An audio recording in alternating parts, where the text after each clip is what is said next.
The other meaning is related to soundness of moral principle and specifically uprightness, honesty, or sincerity. However, the most common meaning of the word today is one emphasizing moral principle. Thus, integrity in education and research is more vital to implement. There are various factors which breached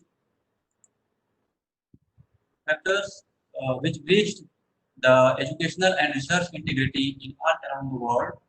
Not a single factor is responsible for such breaching, even they all are linked with each other. Increased demand of educational quality and innovations in research. Higher education is facing a lot of challenges. Governmental agencies and educational institutions are resolving the issues, but these efforts are not so influential.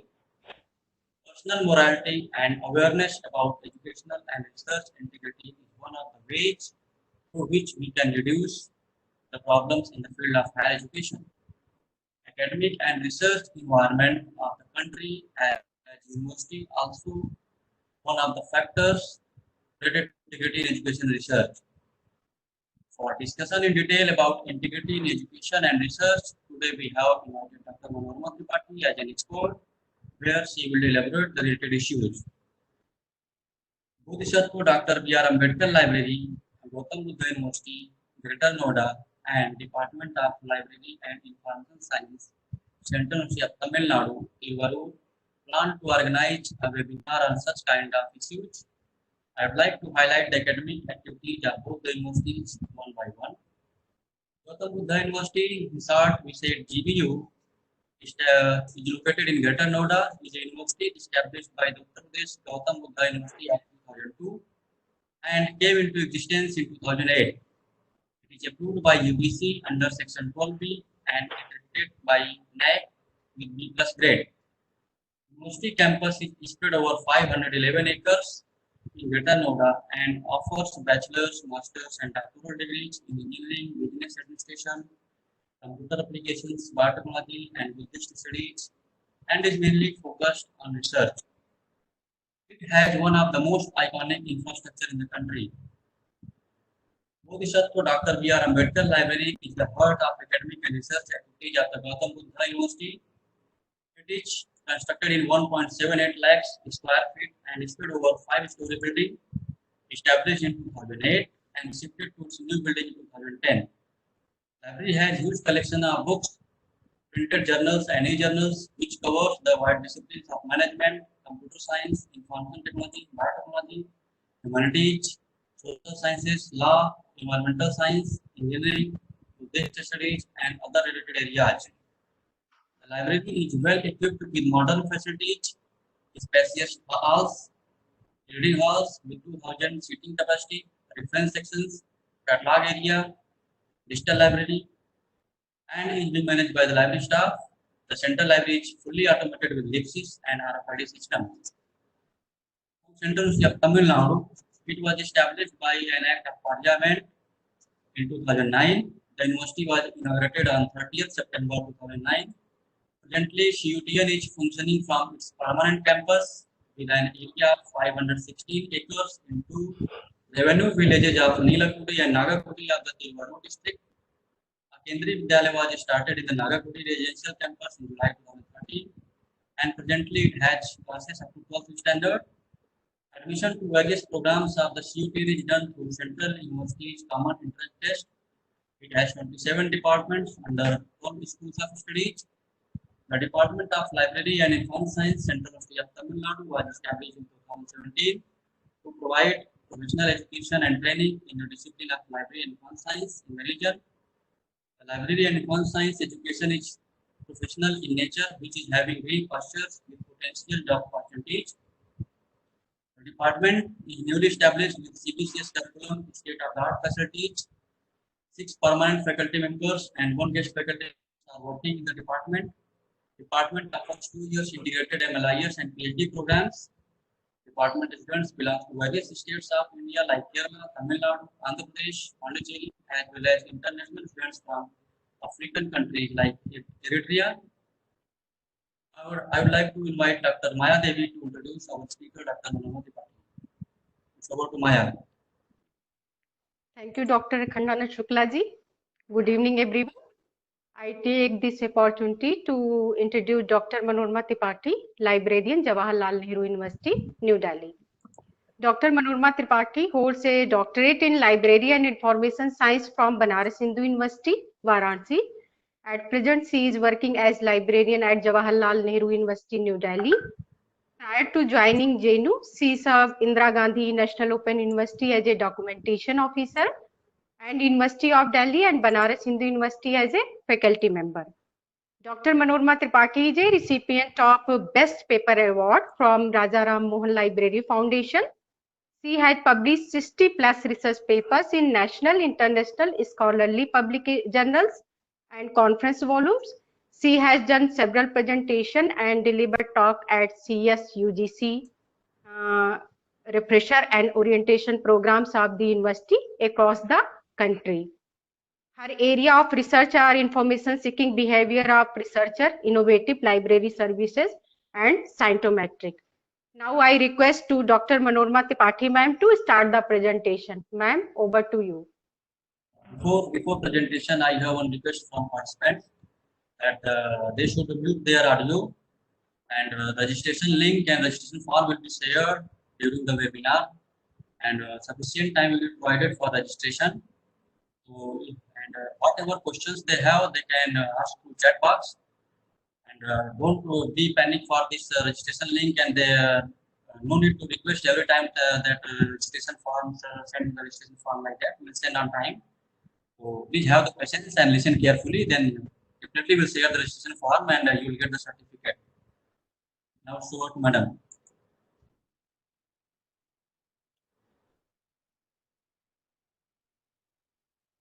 A very warm namaskar to all of you, to all the viewers and all the participants of this webinar.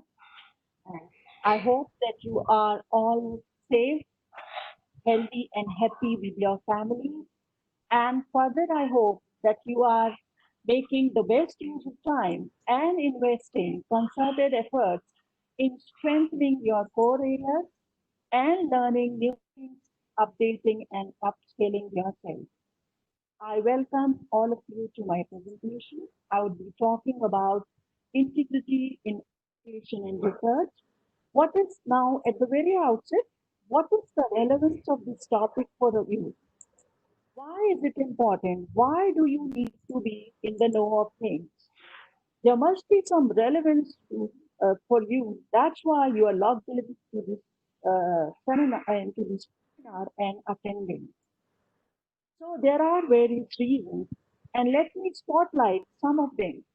For instance, universities and higher educational institutions, these are supposed to generate knowledge, disseminate knowledge by following rigorously the standards of the field.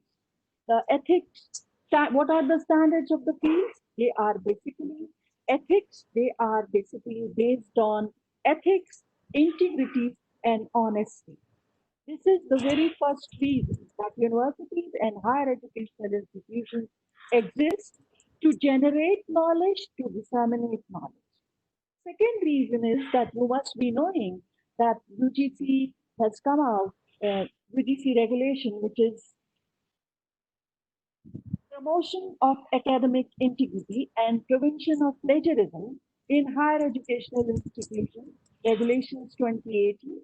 These regulations are already in place, and these regulations have mandated that all universities should run the thesis of their students through anti-plagiarism software before these theses are submitted for evaluation for award of degree.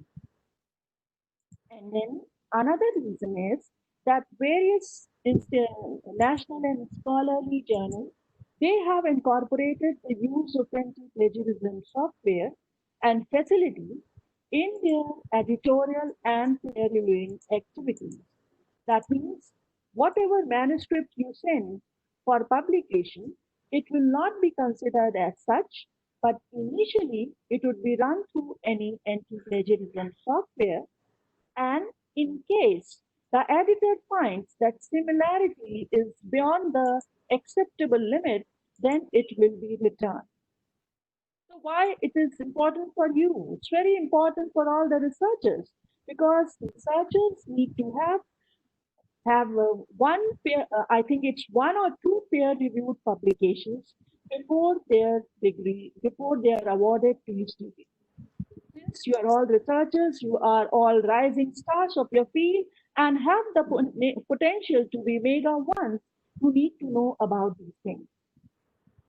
Another reason is that governments countrywide and governments around the world have emphasized, they are emphasizing that all research should be put in public domain.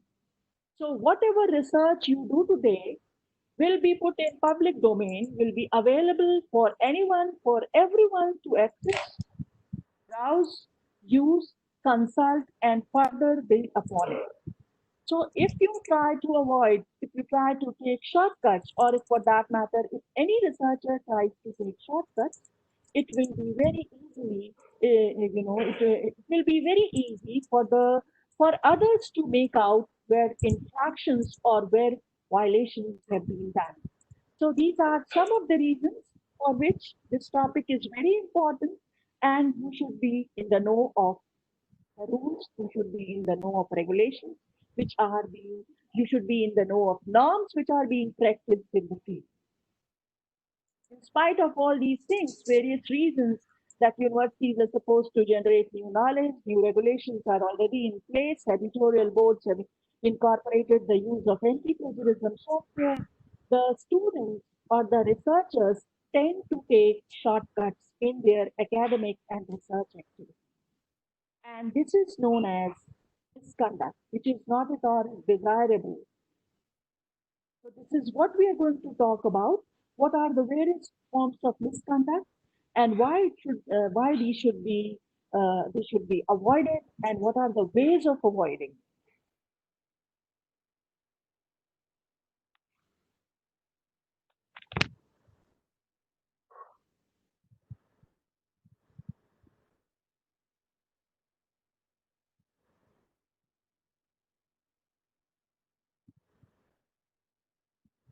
So research misconduct means fabrication. Can make it this food skin. Huh? Yes. Food skin. Yes. Research misconduct means fabrication, falsification, plagiarism in proposing, performing, or reviewing research in reporting research results. These are different forms of misconduct. It's not only that plagiarism is only wrong thing. There are other forms of misconduct too, which this slide lists, like fabrication. That means making of data or results and recording them or reporting them. That means you are fabricating, as the term indicates. It's not the real thing, but it has been cooked. You are presenting something which does not exist. So falsification is another form of misconduct. It means manipulating research results, material, equipment, or process, or changing or omitting data or results. That means fabrication is when you cook data, when you present data, when in fact it doesn't exist.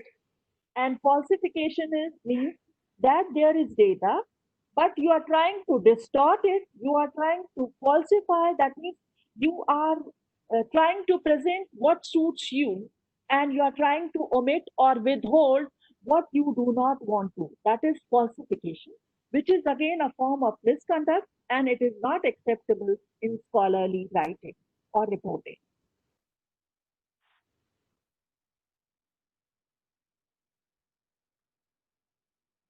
It doesn't scroll down.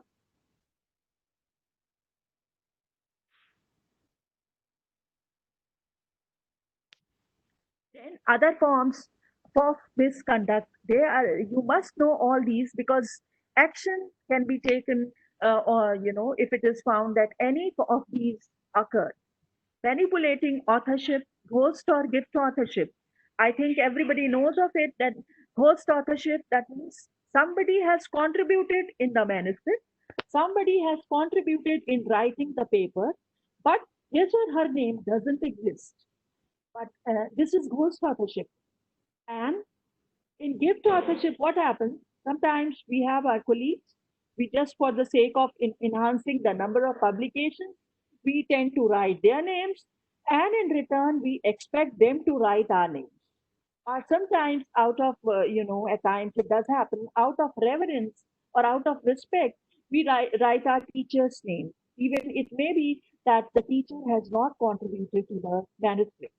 So, this form of gift authorship is not at all desirable, and it is also a form of misconduct. Then plagiarizing, and or it means republishing substantial part of one's own earlier publications without citing the source. This is very common, and it happens very commonly. Recently, we undertook a small study in which we found out that one of the main reasons, it is found out, once your manuscript gets published, and at a later stage, it is found out, it comes to the fore that you copied substantial part of your published article from some previously published article. So it came to the fore that most of the articles in science during the last 10 years were retracted because there was plagiarism. It was found out that the authors had plagiarized. Retraction means once your article gets published, then at a later stage, it comes to the fore that you had undertook or you had indulged in some form of misconduct. When at that stage the paper is withdrawn, the editor declares that the findings of this paper are no longer valid. It is being declared, the findings are being declared as null and void, and paper is being withdrawn. This is what is meant by retraction.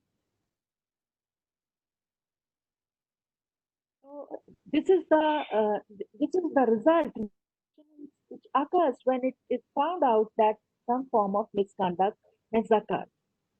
And at times we have also seen that there are groups who cite each other. That means, or at times it happens that when we just want to substantiate our findings, we just want to corroborate our findings with the previously published findings, and we don't want to highlight the findings which are in contrast to our findings. So that means when we cite selectively, that means we cite what suits our results and we withhold the findings which do not support our results. So this is citing selectively, and this is also a form of misconduct, and it is highly unacceptable in scholarly writing and reporting. So citing selectively reporting, or withholding research results, these are all unacceptable, but often researchers resort to these practices. Then other forms of misconduct, accusing researchers of infractions and misconduct, adding inflated bibliography to thesis and dissertation. I think everybody, most of us do it. That means for writing a thesis, we read some 100 articles, but we try to inflate the bibliography and add some 500 articles or so.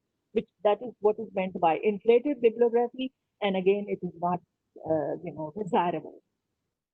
Hampering the work of other researchers, influence or seniority to encourage misconduct, and publishing and promoting predatory journals. This is a very common problem, and all the new researchers and faculty members should be aware of it, that writing or publishing in predatory journals, it doesn't serve any purpose, and you have to lose your money too. You don't get any credit for that. So even writing or even publishing, even if you are associated, if you are on the editorial board of any predatory journal, if you are that means you are promoting a predatory journal, it is a form of unethical practice and it should be avoided.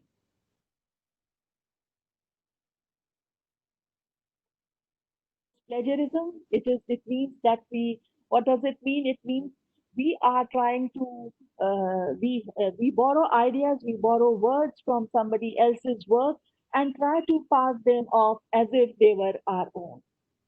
So it is certainly unethical, unacceptable. And plagiarism or other forms of misconduct, it's not only, it's not that it's there, it's prevalent in our country only. Rather, it's a global problem and it has been observed globe wide. These are some of the examples. As I said in one of the previous slides, that plagiarism is one of the main reasons. 2,500 Bhopal University PhDs under scanner for plagiarism.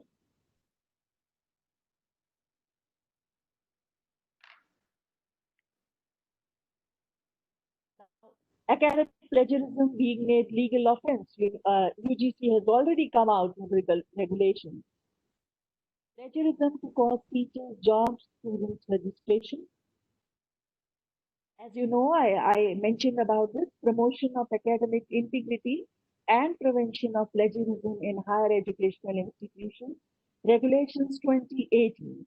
These are already in place, and these regulations mandate that universities should scan pieces to anti-plagiarism software before they are submitted for award of degree. Second, these regulations also prescribe graded punishment for all researchers, for all students, for all researchers, for all faculty members, and non-teaching members of the universities. That means if they are caught in allegations, if they are caught in, and if it comes to the fore, if it is found out that they practiced any form of misconduct, then action can be taken.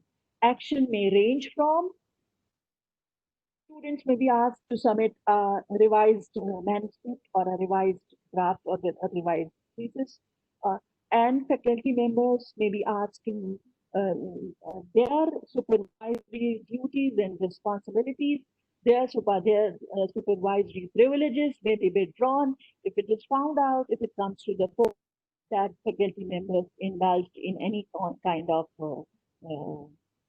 misconduct. And students may be asked to revise their manuscript. Faculty members may be asked to give up their supervisory roles and privileges, and they can also be they may have to face the loss of annual increment. So these are the punishments being prescribed by these regulations of 2018. And it's very important for all of you to know. I think most of you must have gone through the full text of these regulations. In case you have not, you must. And then this is the latest. 2 Iliad medical journals retract coronavirus papers over data integrity questions. So this is very important. The message over here is that if you are science student or even if you are social science student, any research, an important trait or an important characteristic of any study or any research is reproducibility. That means if you have undertaken a research, you have followed a methodology, and I should also be able to use the same methodology and arrive at the same results which you have arrived at. So in case the research cannot be reproduced, then there is a big question mark.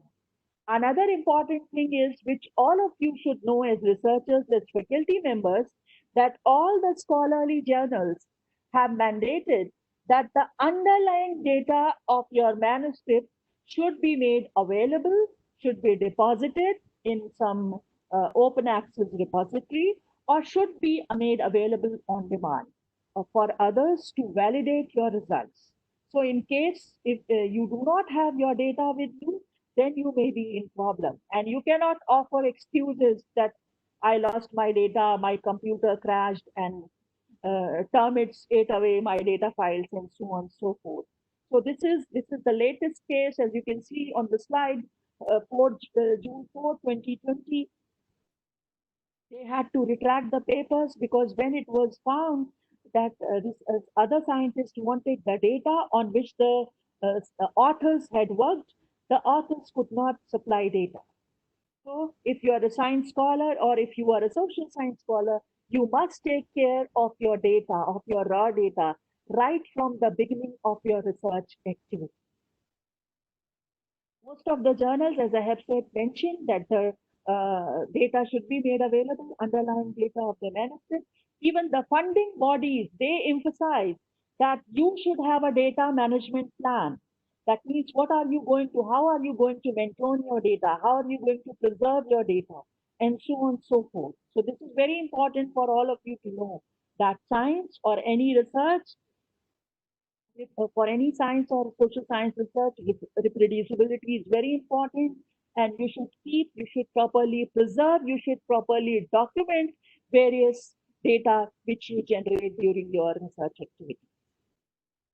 And there are various open access repositories where you can deposit. Even the journals, they provide links to various repositories where you can deposit your data. It's very important for you to know that there are various journals which just publish your data on. And then I think most of you must be using various reference management tools. And one of them is very commonly used is Mendeley. It does have a data repository where you can upload, where you can submit your data. And once your data is in public domain, it's likely to attract more visibility. And if your data gets more visibility and naturally, you will get if your data is getting more visibility, that means you will accrue more citations. And any research which you undertake, you do it for getting visibility. You want a kind of recognition. You don't do research to hide it in the drawers of your table. You don't want your research to be consigned to the shelves of any library and gather dust. You want it to be in public domain. You want others to use it. You want others to build upon it. Then only you will get citations and visibility.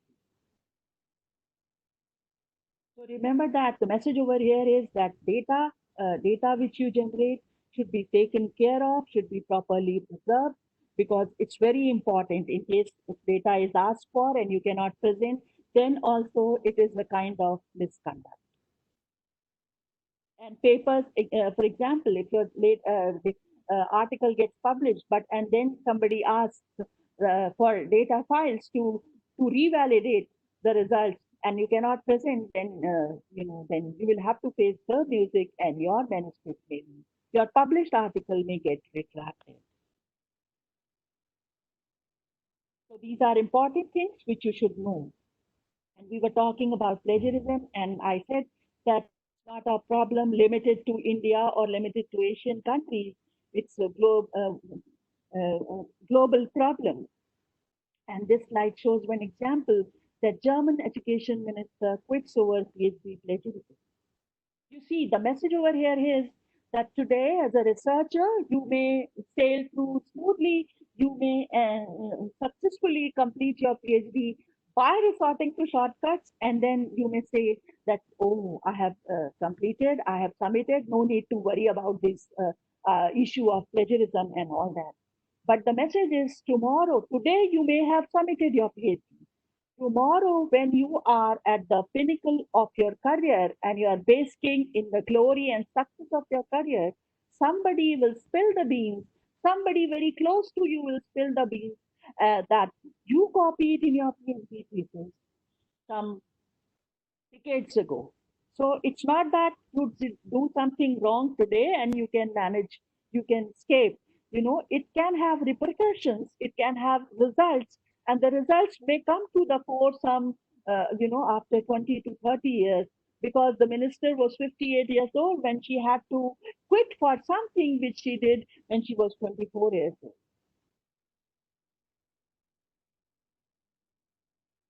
So I think you've got the message. doesn't scroll.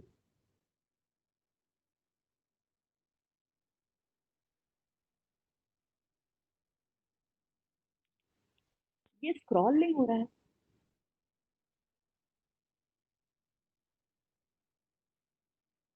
German minister denies plagiarism when it came to the fore that she had copied in her PhD thesis. She denied, and a case was filed against her.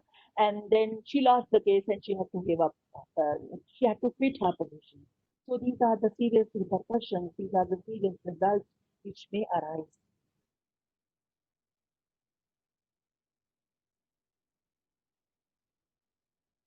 And this is a very important case. This is a very, this article, was her article. She worked in stem cell theory, and her articles were published. Her research findings were published in Nature, but then it came to the fore that she had resorted to malpractices.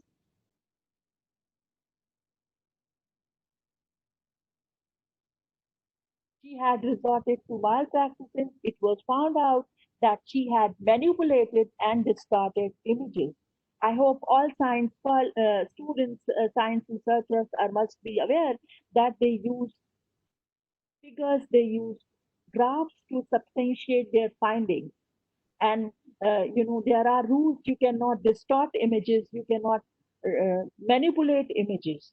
So her article was published in Nature. Nature is a reputed journal with high impact factor, but it came to the fore later on that once her article was published, that she had distorted images, she had manipulated images in her article, and an inquiry was instituted against her, and it came to the fore that she did indulge in malpractices.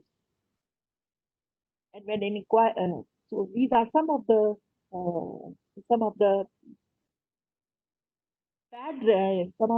bad effects which of that. This is the effect of plagiarism which occurs when the researchers resort to some kind of misconduct.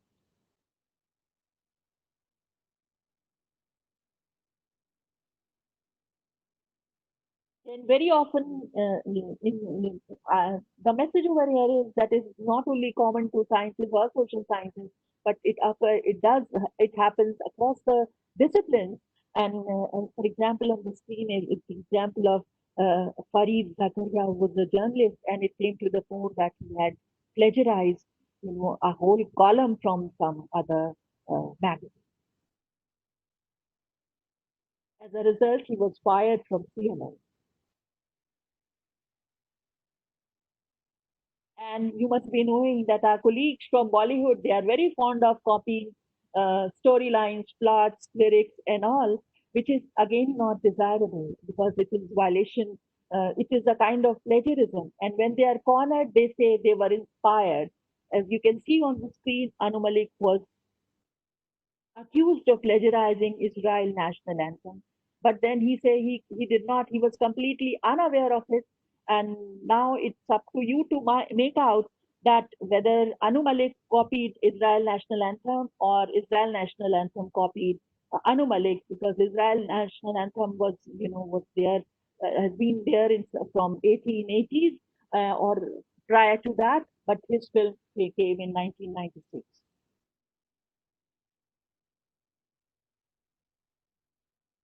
This is another example from social psychology. A great social psychologist had committed. In fact, he fabricated data in many of his doctoral, in many of the theses of his students whom he was guiding when it came to the fore, and then he had to give up his position. And then this is something very common in the film industry, in fashion industry, that fashion designers, they are accusing each other of plagiarism or copying their designs. And in one of my previous slides, I talked about retraction. That means even if your article gets published, and then you may relax that, oh, it's published, nothing to worry. but at a later stage, it may come to the fore. Some other researcher may just figure out and then may point out that there is something wrong in the data or in the methodology, then the article is retracted. And as we undertook a small study and we found various reasons of retraction, redundant or duplicate publication. It's very important for all researchers to publish their manuscript to one journal at a time. You cannot say that in order to avoid time, because it takes long, you submit your manuscript and then it almost takes 12 to 18 months for a manuscript to get published. So redundant or duplicate publication occurs when you submit the same publication to the two journals and get published, which is not at all desirable, which should not be done at any cost. Then co-authors' unawareness about the published article. At times, it has been observed that when cases of misconduct come to the fore, then one of the authors say that their name was included without their knowledge. So you should avoid doing such things. That means you should not put your friend's name or your teacher's name without seeking their permission. One thing, at the same time, you should not allow your colleagues or your friends to put your name in their manuscripts without going through the manuscript. This is very important. You may think, you may be lewd that you will be gaining one article under your name, but then when tomorrow some problem occurs, then you cannot escape by telling that you did not know, you did not read the manuscript, and so on and so forth. So it's very important for you to know these two things, that you should not allow your friends to write your name without your permission, without going through the manuscript, and at the same time, you should not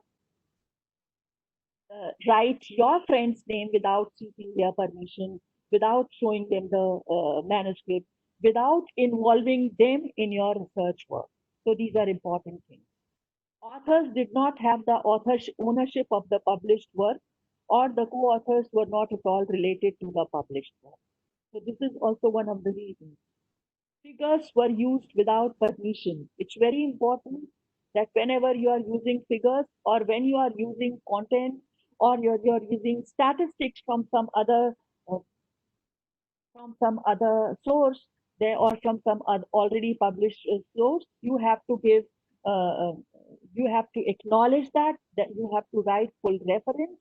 At the same time, if the figures are or the images are uh, too many, or if the content is very lengthy, you need to seek the author's permission in writing.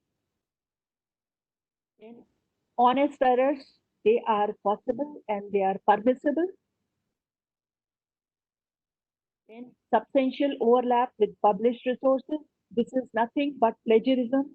That means you publish, for example, if you have written one manuscript and you have already got it published, you are working on the same manuscript, or the second manuscript is an extension of the first manuscript, of the first work, then it does not mean that you can copy the whole lot or a substantial lot from the first published article of yours in your second article.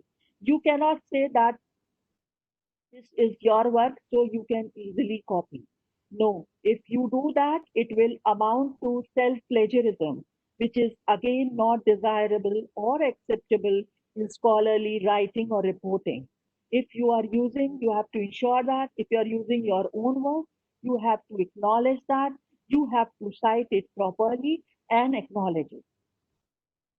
Then, as I discussed in earlier, manipulation of figures and images is not at all possible.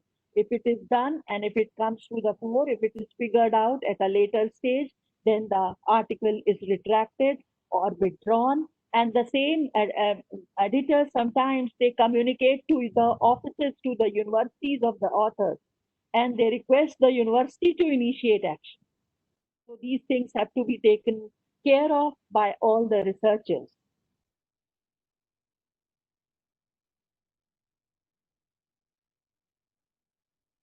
Discrepancies in the type and number of animals used in experiments performed and reported.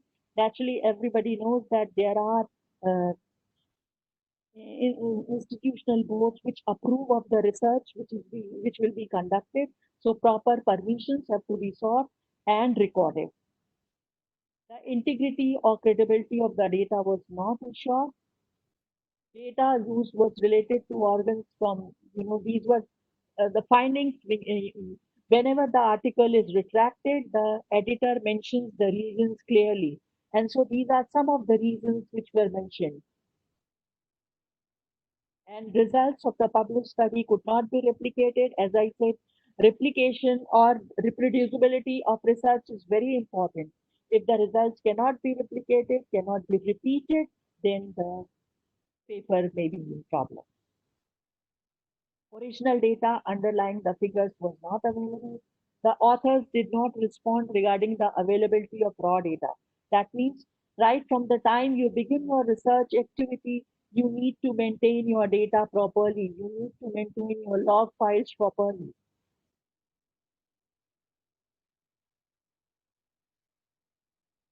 These were some forms of misconduct, and other unacceptable practices are selectivity in data analysis and reporting, inappropriate image manipulation, and misreporting of errors are all called questionable research practices and affect research output and culture adversely.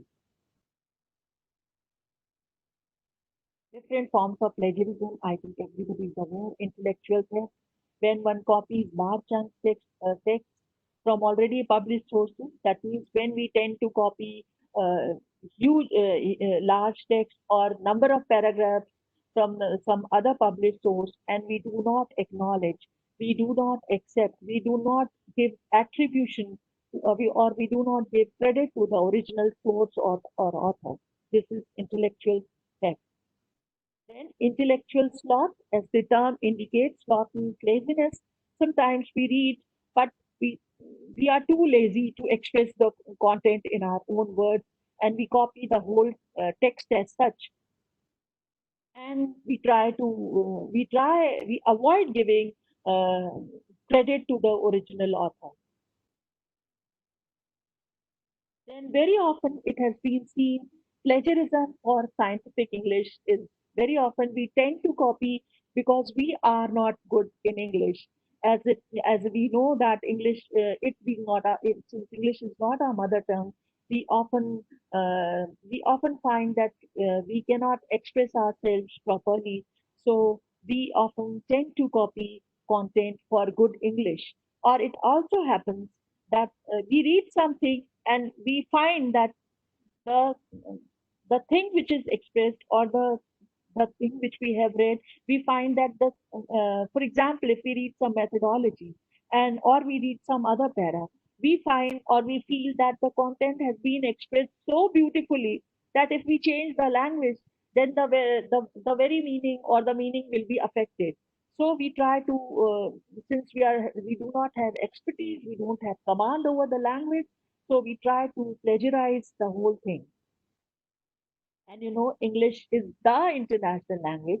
If we want readership, if we want broader audience, if we want wider readership for our research, then we need to be good in English, because all good journals, all international journals are published in English. And naturally, if we write in English, then we will get more citations, we will get more visibility, our research findings will get more visibility. And all these international journals accept you, want you to have a certain level of language, English language. So often, lack of proper language also is responsible for, for cases of plagiarism. Then self-plagiarism, as I've already said, that when an author uses his or her exact or precise verbatim words from some previously published work and does not acknowledge the source, it is called self-plagiarism, which is highly unacceptable. You cannot claim that it was your work, so you copied. No. Even if it was your work, you have to give proper citation, you have to give proper acknowledgement to the previous work. Showing someone else's work as their own, what constitutes plagiarism? I think we have covered most of the things. Copying words or ideas from someone else's without giving credit, failing to put quotations, copying so many words or ideas from a source that it makes up the majority of your work without whether you give credit or otherwise. So it's very important for all of you to know that even if you copy from somebody else's work. For example, there is a text which you're writing a term paper of say 5,000 words, and if you copy some 3,000 words from some other sources, and you say and you that you have given proper citations and you have given acknowledged the previous authors, so it's not plagiarism. Yes, of course, it is plagiarism. It is not acceptable in our text, in a full text of 5,000 words you are copying some 3,000 words and giving citations and then claiming that you have given, acknowledged all the sources. That does amount to plagiarism because you have not generated anything new. Or, for example, in a full text of 5,000 words, you write quotations, you write things, you put quotations, you copy some 3,000 words and put them under quotation and then give in-text citation and then say it is original. No, it is absolutely not acceptable. Because in a text of 5,000, you have copied 3,000 texts, though you have cited the original source, but then you have not contributed anything in that. So remember that whenever you are writing a term paper or whenever you are writing a manuscript for publication in any journal, don't quote profusely. But if you do need to, for example, this is not a single size solution which will fit all the fields. It may vary from field to field. For example, if you are a social science student, then I'll advise you that if you're writing a term paper of 5,000 words, you must ensure that it should not have quotation beyond 5% of the full text. But if you are a language student and language students, they work on classics, then they work on commentaries on classics, sub-commentaries, and so on and so forth, then they need to quote profusely. So the idea is that it may differ from field to field, but then you should remember that too much of quotations are certainly not desirable. But if you do need to use them, then you must put quotation.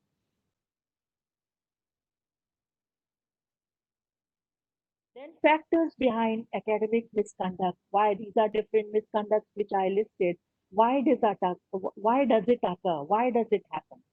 One thing is enhanced and easy access to internet. Everybody knows this internet technology, it facilitates this cut paste. This offers easy access to information. You have each and every information uh, uh, at your fingertips. You click a button and you have all the information which you need. So this also encourages or supports misconduct. And then students must be knowing that there are websites which offer ready-made term papers for a fee.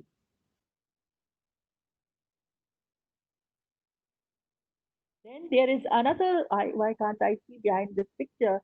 Then there is one another syndrome, which is publish or perish. That means our promotions, our appointments, our recruitment, our visibility, our recognition, everything depends upon the number of publications which you have.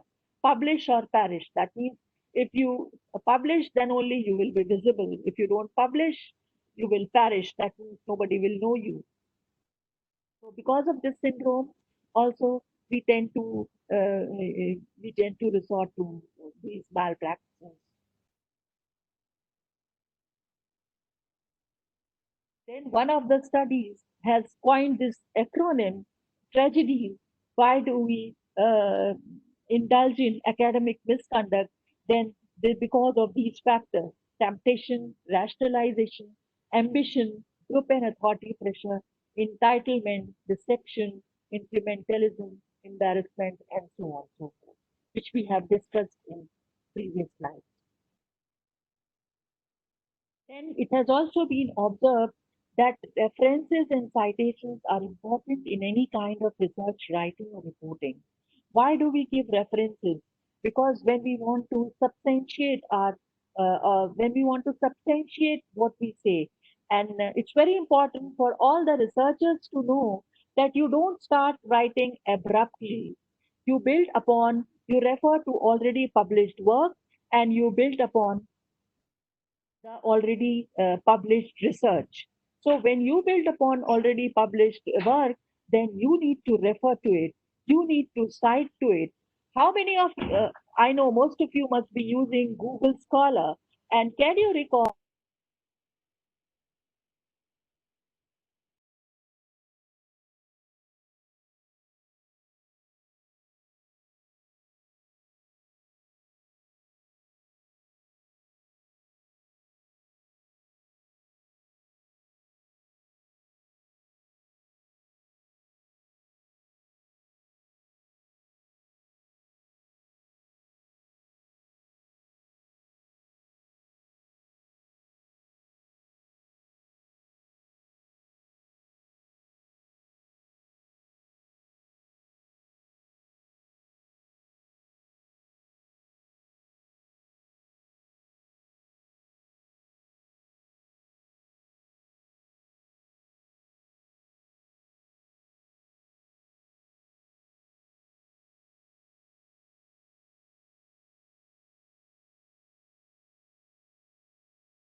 So,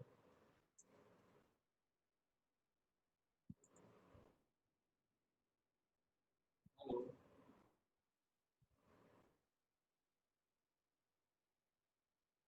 Can you hear me? हाँ जी sir. Madam, I think मुझे लग रहा है शायद उनको network disconnect होगा temporarily, सो जैसे शायद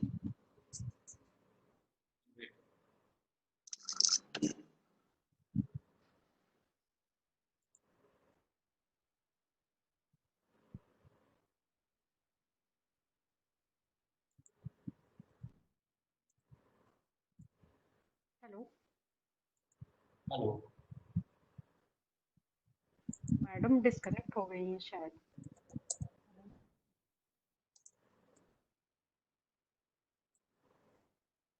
Issue will be there.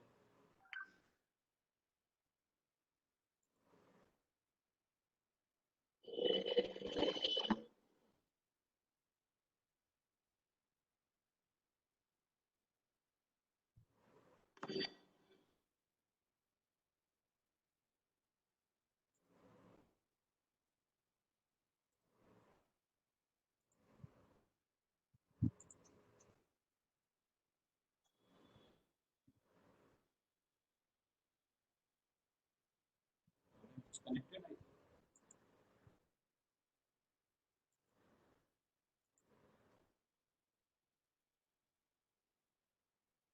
and then synthesizing and critically thinking and then synthesizing and generating your own ideas is very important.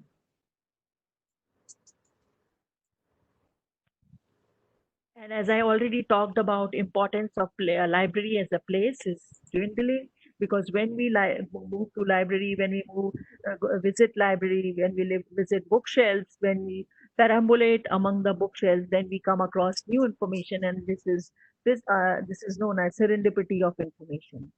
And when we are reading on internet, when we are surfing too much of internet, then it amounts to squirreling behavior. That means we don't read, we just hop from one site to another, and in the process we download so many files with assumption that we would read in future, but and other miscellaneous factors, pressure of deadlines, feelings of incompetence, shortage of time, ambition and expectation, pressure of deadlines, and shortage of time. This is very important. what happens? We don't work on a consistent basis. We don't work consistently. We work in fits and starts. That is another problem. You can see this on slide, and this is a very ritzy house kind of. It has everything in it, which one wants to have. And in fact, the message over here is that this beautiful house, this glamorous, this luxurious, this ritzy house symbolizes, next slide with slow, symbolizes your abstract. Because whenever a call for conference, whenever a call for papers for a conference is on, what do? You hurry up, you submit an abstract in a very hurried manner, and in abstract you try to present that you do everything because you think there is ample of time for you to undertake and submit your research. But so you write everything that and your abstract appears a beautiful house, like a beautiful house which you can see on the screen, which has everything one can desire of. But then, since you don't work consistently and the deadline approaches for conference paper, and then your full text is like this.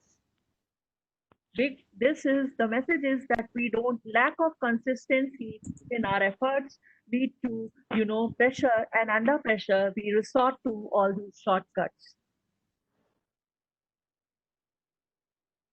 These are the different studies which have shown that plagiarism occurs and how plagiarism is common in research. Then impact of misconduct or academic misconduct or misconduct in research, that most of the research is government funded, and the money is, since you are not churning, you are not contributing anything new which can be implemented for the betterment or for the upliftment of the society. So money, government money or the public money is being wasted.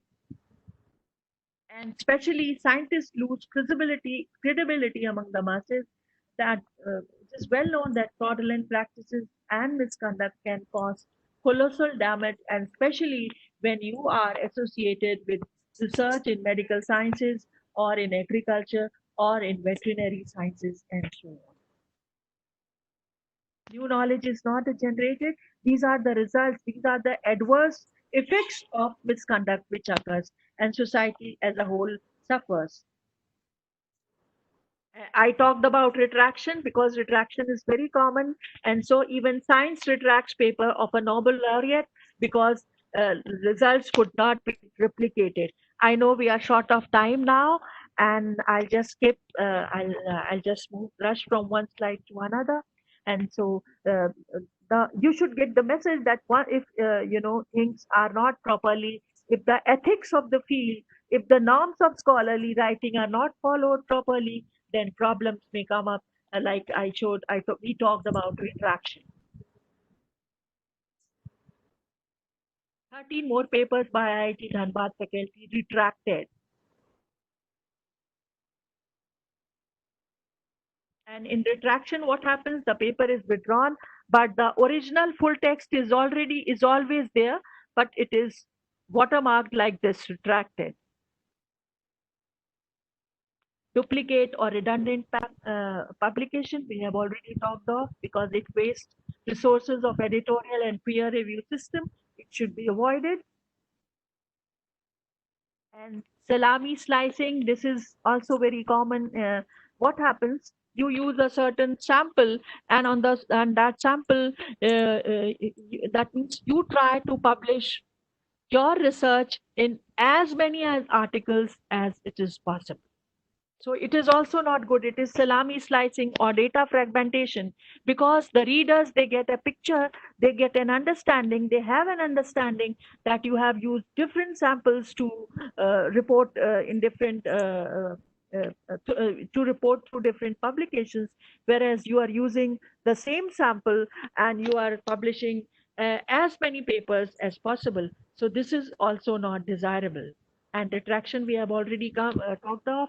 And retractionwatch.com, retraction is happening at such a high rate that a blog has come up by the name of Retraction Watch, and it keeps tab of, it exposes all the papers which are retracted across different fields.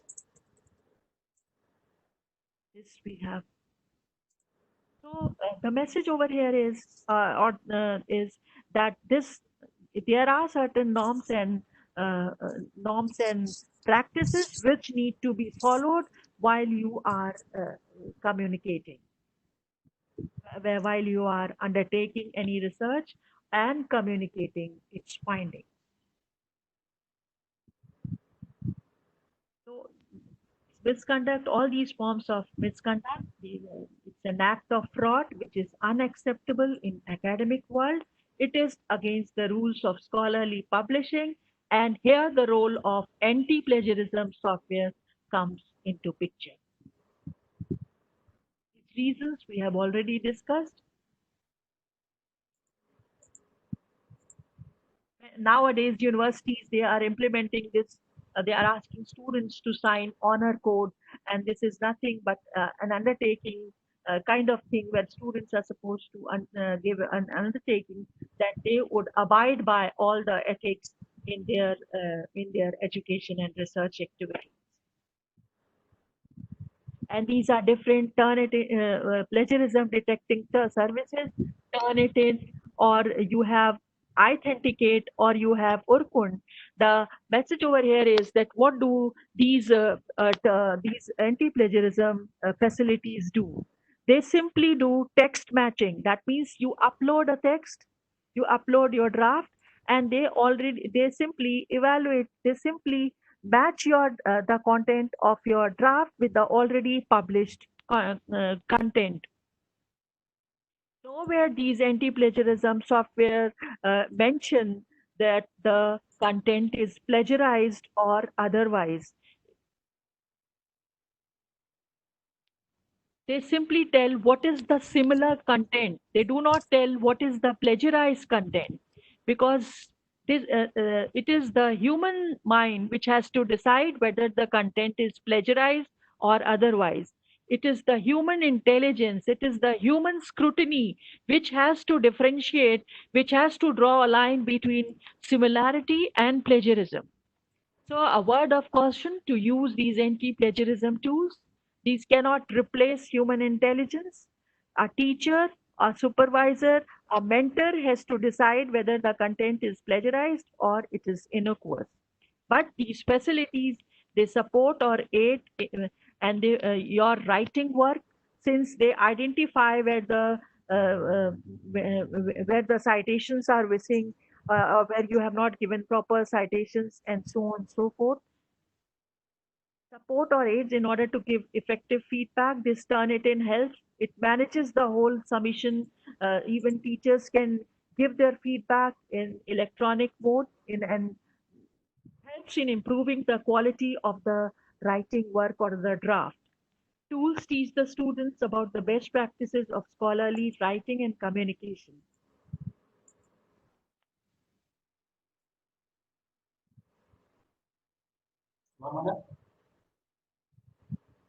So what are just one minute. The teacher should act as mentors and demonstrate with examples the rules of academic writing. When the researchers and faculty members have to take decisions because of stress, time pressure, and mentorship, it results in misconduct. The stress may relate to desire to get timely promotions, grants, inadequate understanding of research processes. So this ethics should be taught. The students should be, as it has been very appropriately said, a little hand-holding of researchers would pay rich dividends in nurturing science and technology in India. That means researchers need to be taught, awareness need to be raised among them. They need to be sensitized to the relevance, to the importance of ethics, to the importance and relevance of integrity, and what are the various rules and regulations in place. I think these awareness sessions and these mentoring activities can play a major role in combating or stemming the rising tide of misconduct or the rising tide of plagiarism? Over to you, Thank you, madam. Akhil ji. Thank you, madam, for sparing your time. And in between this, we faced problems also regarding network issues. And there are many questions, but I will take only few because we have a lack of time and only 10 minutes are there. So that session will end. Two, three questions I will take. One question that how to predict data falsification and fabrication in research. How to detect data fabrication? Fabrication in research. Fabrication, that means when data doesn't exist, what happens? Some people they are supposed to, for example, say you are undertaking any questionnaire study. What happens? You just you are supposed to take a sample of, say, you are supposed to visit some some underprivileged area, some underprivileged people living in slum, say some slum area, and you're supposed to undertake a study. You're supposed to interview them. You're supposed to study them. Then what happens? You don't want to move out of the comfort of your house, of your AC house. And what happens? You just collect data from 10, say some 10 individuals. And on the basis of that 10 individuals, you simply complete your sample of 300. So this is what is fabrication. That means you have not done the work. You have just fabricated. You have just cooked the data while you are sitting in the comfort of your AC room. You have not gone to the field to collect data. You have just interviewed 10 individuals, and on the basis of their data, you have multiplied. So this is fabrication data. This is fabrication. That means, for example, this is for social sciences, and it is equally applicable for science people. For example, if you are supposed to study a sample of, say 50 rats, and you study on some 30 rats, and then you say, okay, 30 is such is the result, such is the trend in 30 rats, and then you apply it for 20 more without undertaking any real study. This is fabrication. That means you are cooking data, you are not taking the actual data. This is, and falsification means, that means when you are distorting, for example, in any research, what happens? We have null hypothesis. Null hypothesis is to be negated. So what happens? In order to support our hypothesis, what do? We take results as per our convenience. We take data which suits our hypothesis, which suit our tentative results, and we do it. So this is falsification. That means we are not reporting the true data. Of course, we are working, but we are twisting and distorting the real figures in order to suit our hypothesis, in order to suit our objectives. So this is what is meant by falsification and fabrication. Fabrication, you cook data, and in falsification, you have data, but you twist and turn as per your convenience. Madam, last question. We have received many questions, but due to limitation of time, I'm asking only the last question that sometimes we are writing a research and experimental protocols and methodologies we are writing in the research paper. And if it is published in one of the paper, and if the same methodology or protocol we are applying in another paper, so whether the methodology will come under plagiarism or not? No, not at all. Not at all. This is very common problem. I think, for example, say there is a science teacher who is working in a lab, and if there are students working under him in the same lab, I hope they will be following similar methodology. So all the students will be writing similar methodology. So it will not amount to plagiarism. And I think this editor does understand. So you should not cause there is no need for you to press the panic button. Methodology won't amount to plagiarism. Now, spoken to Dr. Maya for vote of thanks. I would like to invite Dr. Maya to propose vote of thanks.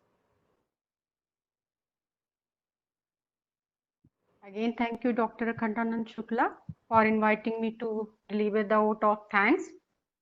We are very much thankful to Professor B.P. Sharma, Honorable Vice Chancellor of Gautam Buddha University, Greater Noida, Uttar Pradesh, and Professor Aditya Prasad Das, Vice Chancellor of Central University of Tamil Nadu, Thiruvarur, to grant us a permission to hold the joint venture. We sent a proposal through email to organize the webinar to both the Vice Chancellor and received very fast positive response on the same day, so that we could plan it on time. We are very much grateful to you, sir, for your kind gesture. Without your support, it was not possible to organize such a program. Next, I would like to express my thanks to Professor Shweta Anand, Dean Academic, Gautam Buddha University, Greater Noida, UP, and Professor S. Rabi, Dean School of Communication, Central University of Tamil Nadu, for giving us all support, approval, and motivation to organize such kind of event. On behalf of the Gautam Buddha University and Central University of Tamil Nadu, I would like to express my profound gratitude to Dr. Manorama Tripathi ma'am, librarian, Jawaharlal Nehru University, New Delhi, for accepting my invitation, sparing her precious time and deliver a very wonderful and insightful talk. Thank you, ma'am, for your wonderful presentation.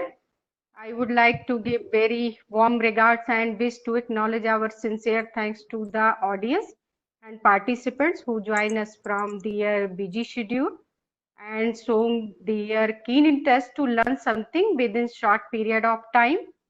I hope you will join tomorrow also to learn something within short period of time. I hope you will find good presentation also there.